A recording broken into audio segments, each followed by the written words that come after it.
Hi guys! Good morning! So today, kakikising ko lang, but first, it's me again, Cindy. So guys, ngayon ay, yun nga, kagigising ko lang, yan.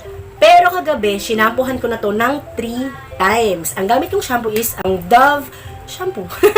Gamit kong shampoo is Dove, and kaya ko siya 3 times ginawa because today, this morning, gagamitin ko na tong Keratin Smoothing Lotion. So, ito nga yung nabili ko sa Hortaleza for only 535 pesos. Siya ay 350 ml na. So, hindi ko to first time na gamit kasi nakagamit na rin ako ng ganito last year and ang dami-dami-daming beses ko siyang nagamit. Yung ganito kalaki. Ayan, yung ganito kalaki.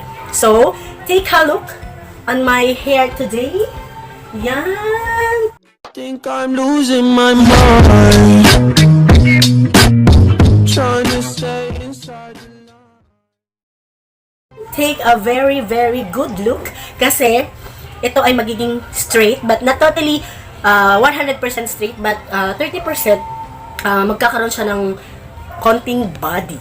So, paggamit nito guys, since DIY lang to, sorry tumalsik pa. Since DIY lang to, makikita nyo, second step na siya. Kasi nga, yung first step nito, bali tatlo to. Yung una nito is yung shampoo. Since hindi na ako bumili nun kasi para sa akin, effective naman yung shampoo lang. Basta 3 times mo siya at malinis na malinis. Pagkatapos nung gagamit ka nitong Brazilian Glow Straight, ayan, yung keratin. And then, after that, may number 3 to. Yun yung conditioner na pang-maintain ng buhok mo. Since maganda naman yung ginagamit kong conditioner pa rin ng Dove. So, I think it's fine. So, guys, sa paggamit nito, yan, gagamit ako ng plastic gloves. Kasi nga, DIY lang to. So, wala akong katulong mag-apply sa aking hair. Yan. Gagamit ako ng plastic gloves. And kukuha lang ako dito ng mga 3 pump. At ilalagay ko siya sa aking hair. Again, guys, natry ko na to many times na siguro mga 4. Guys, unang-una mong mapapansin dito, ang baho niya. Second is ang hapdi niya. So, pag gagamit tayo nito, please, be careful lang sa pag-apply. At kung iiwasan natin yung anit natin, yes, please do so.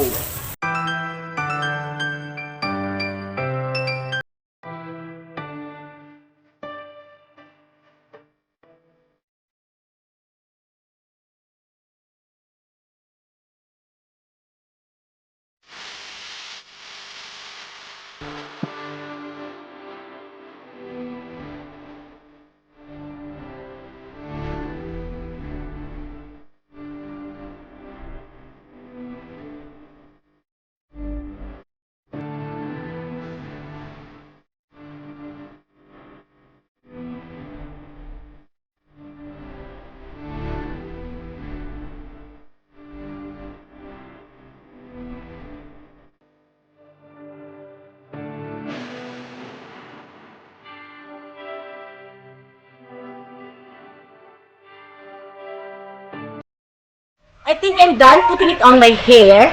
After 1 hour, patutuyuin ko na siya and ready na siyang planchahin. So, I'll be back. A few moments later. So guys, ayan, tapos na yung 1 hour and then tapos ko na rin siyang patuyuin. Next step naman natin is planchahin. Ayan, medyo ang init na talaga and nakaset ang ating plancha in 240 degrees. At kakailangan ulit natin ng ipit or hair clip and manipis na saklay.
So guys, ito na yung kinalabasan ng paggamit natin ng keratin solution or ng Brazilian Blow Straight. So again guys, yung ganun kalaki or 300 ml is worth 535. Siguro I think mga 7 to 8 times mo siyang pwedeng gamitin sa ganitong kanipis at medyo kahaba na buhok ha.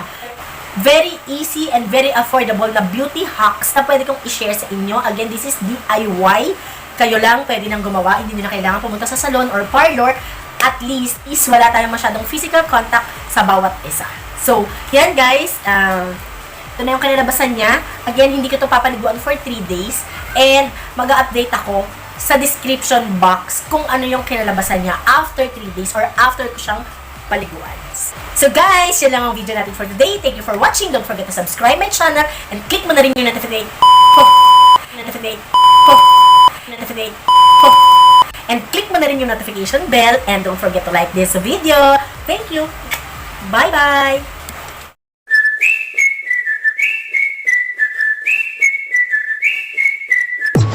Wow. Sorry.